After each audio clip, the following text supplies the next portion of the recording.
Welcome back to the channel. Imagine a being standing at the final boundary of the human soul. When a child lets out its first cry, he is already somewhere in the darkness, silently watching. When a king lies dying on his throne, he is there as well, needing no sword, no army, only one final breath. But the most terrifying thing is not that he brings death. The most terrifying thing is the question: is he a servant of darkness or a secret instrument of divine order itself? Is Samael the angel of death, or the sinister tempter who has whispered into the ear of humanity since the beginning of time? In ancient legends, Samael does not appear as a simple demon with horns and hellfire. He is far more complex, far more dangerous, because he does not stand completely outside the heavens.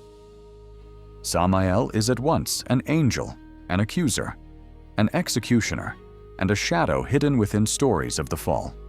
His name is often understood as the poison of God, or the blindness of God, a name that sounds like a curse, yet also like an office. If Michael is the blazing sword that defends heaven, if Gabriel is the messenger who carries words from the higher realm, then Samael is like the cold doorway no one wishes to pass through, but everyone must eventually face. What makes Samael so haunting is that he does not represent only physical death. He also represents the moment when human beings begin to doubt the light. In Jewish mystical traditions, he is sometimes described as a severe angel, a being on the left side of divine order, where justice is no longer gentle but becomes cold and sharp. He does not need to persuade humanity with the roar of a demon. He only needs to place before them a choice, a desire, a half-open door.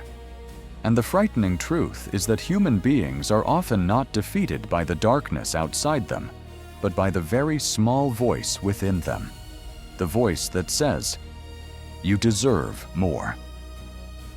In many traditions, Samael is associated with the role of the accuser. He watches humanity, records its failures, exposes its weaknesses, and brings the soul before judgment. This image frightens us not only because he resembles a prosecutor of the realm of death, but because he reflects one of the deepest fears within the human heart: the fear of being seen as we truly are. We can hide our sins from others, cover our ambition with beautiful words, and turn selfishness into an ideal. But before a supernatural accuser, every mask falls apart. Samael, therefore, is not merely darkness. He is a black mirror, the place where humanity sees itself without being allowed to lie. But the legend does not stop there.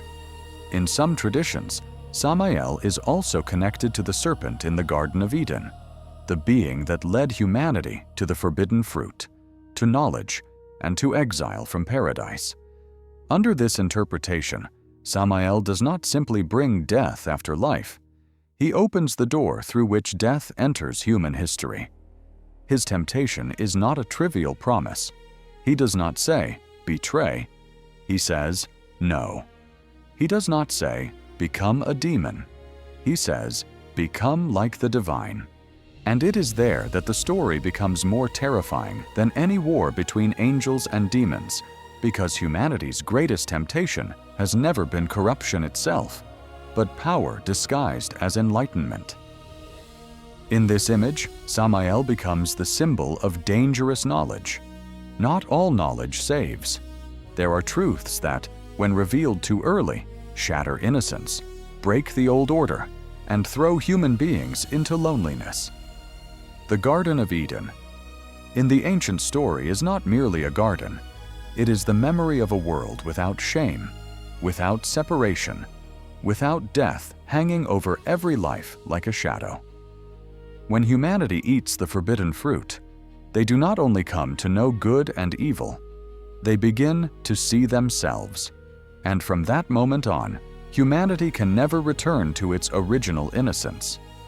If Samael is the whisper behind the serpent, then he does not merely tempt humanity into sin. He gives them a kind of consciousness they can never throw away. That is why Samael is not like simple villains in mythology. He does not merely destroy. He makes human beings grow by making them suffer. He pushes humanity out of the safe arms of paradise and into a world of choice, responsibility, and loss. From that perspective, Samael is both enemy and catalyst. He is like a poisonous fire.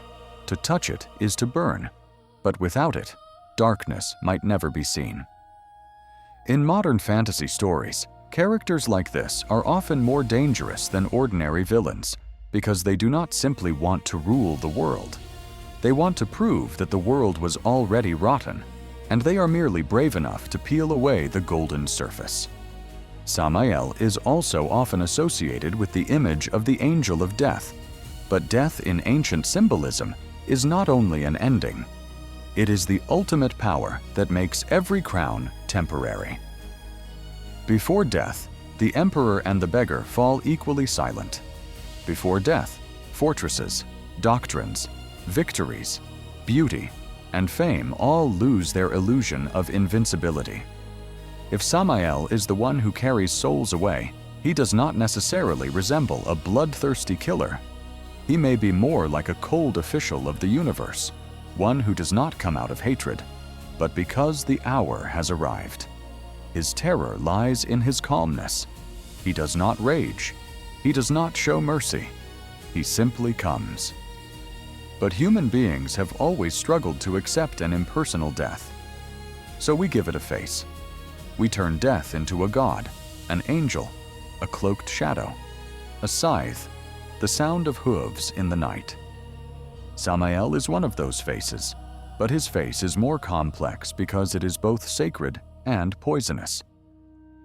He does not only stand outside the final door of life, he also stands in the moments when human beings choose the path toward their own ruin. A king choosing war for honor, a scholar trading his soul for forbidden knowledge, a father sacrificing everything to preserve power, a wounded person becoming cruel out of fear. Samael does not need to kill them immediately. He only needs to give them a reason to walk into the abyss by themselves. In legends that connect Samael with Lilith, his image becomes even darker.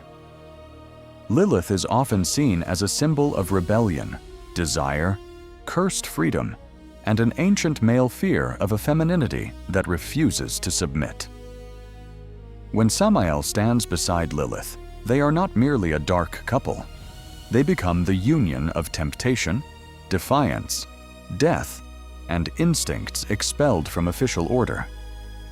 Their stories reveal something very clear.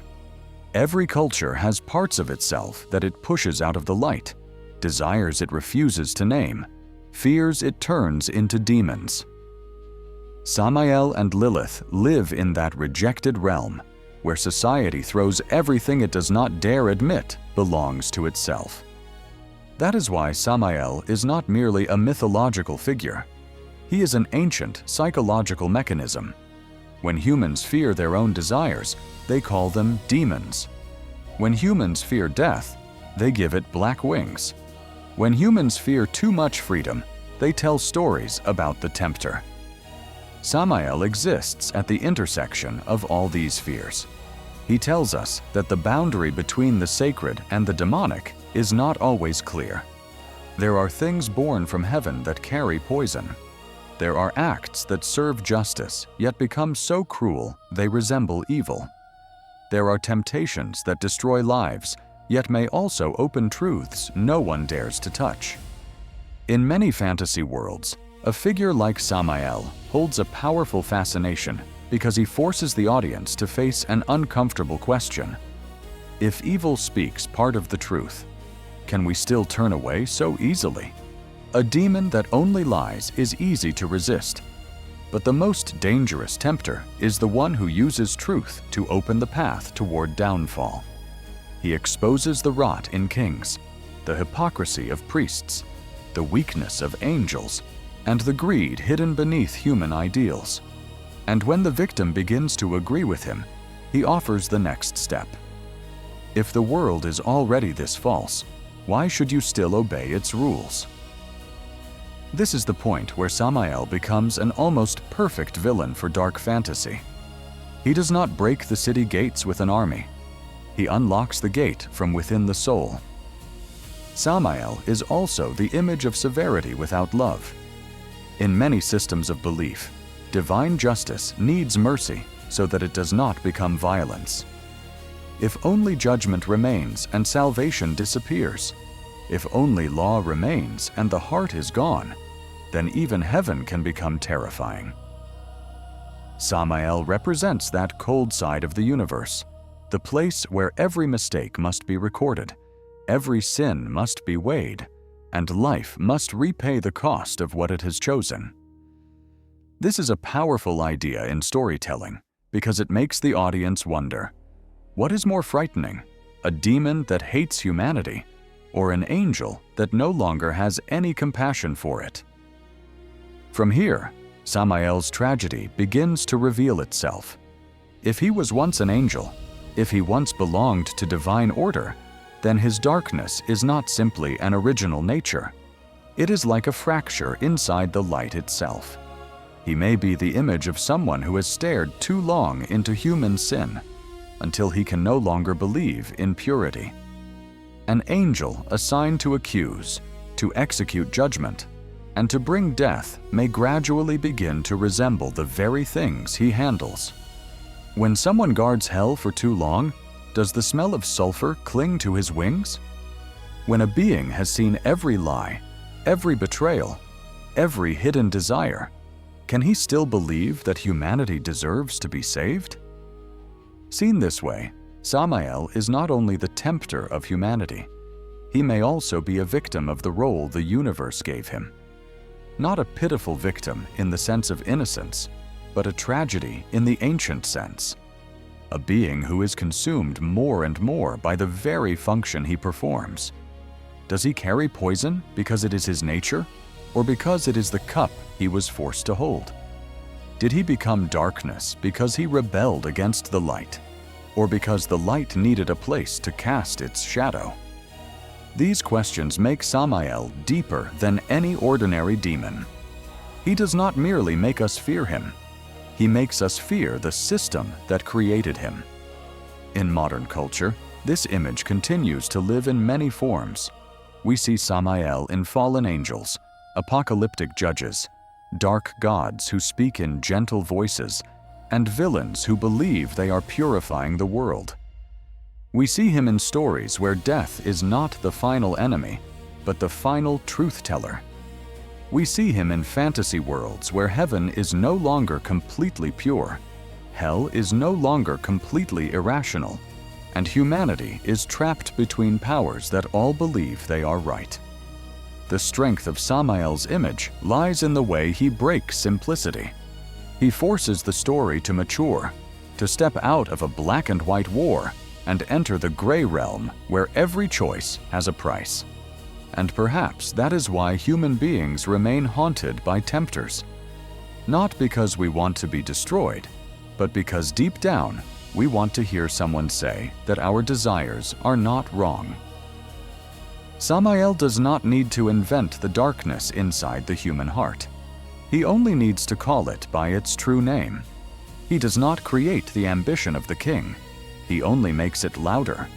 He does not create the curiosity of the scholar. He only opens the locked door.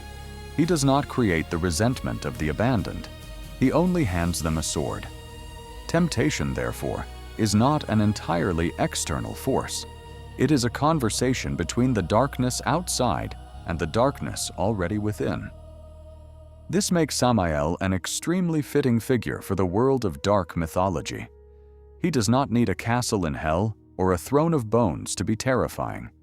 All he needs is a quiet room, a dying candle, a human being standing before a choice no one else can see, and a voice asking, "If you could take what you wanted and no one would ever know, would you do it?" That question is the true battlefield, not a sky full of angels, not an abyss full of demons, but a very small, very human moment, where morality begins to negotiate with desire. Samael wins not when blood is spilled, but when a human being finds a beautiful reason to betray what they once believed. But if we see Samael only as evil, we miss the other half of the symbol. Death, judgment, and temptation are all trials that force human nature to reveal itself. Without death, life may lose its weight. Without temptation, virtue is only something that has never been tested by fire. Without an accuser, a claim of innocence may be nothing more than an empty sound. Samael, therefore, is a necessary darkness in many ancient stories. He does not save, but his presence makes the idea of salvation meaningful. He does not give light, but he forces the light to prove that it is more than decoration in the sky. In the end, Samael stands before us as a vast paradox. He is an angel, yet he carries poison. He serves order, yet he spreads chaos. He represents death, yet he makes life feel urgent. He tempts humanity into the fall, yet he also exposes the truth that humanity was never completely innocent. That is why the question, is Samael the angel of death or a sinister tempter, may never be answered with a simple choice. He is both, and it is precisely this combination that makes him terrifying. A pure demon can be cast out. A pure angel can be worshipped. But a being who carries both the authority of heaven and the breath of the abyss is not so easily named. Perhaps Samael exists to remind humanity that the most dangerous darkness does not always come from a foreign place. Sometimes it comes in the form of justice, knowledge, freedom, power, or a promise that sounds entirely reasonable. Sometimes it does not tell us to do evil. It simply tells us to do what we want and lets the rest collapse by itself. And when everything ends, when the throne has turned to ash, when Eden is nothing more than a memory, when the soul stands before the final door, Samael does not need to smile. He only needs to look at us, as if he knew the answer from the beginning. Humanity is not destroyed because it does not know what light is, but because it has seen the light and still chooses to walk into the dark. If you enjoy dark mythological stories, fallen angels, ancient symbols, and characters who stand on the border between good and evil, continue joining this channel in the next videos. Thank you for listening until the end. I'll see you again in the journeys ahead, where we will continue stepping into forgotten legends, kingdoms swallowed by darkness, and secrets that humanity both fears and cannot stop searching for.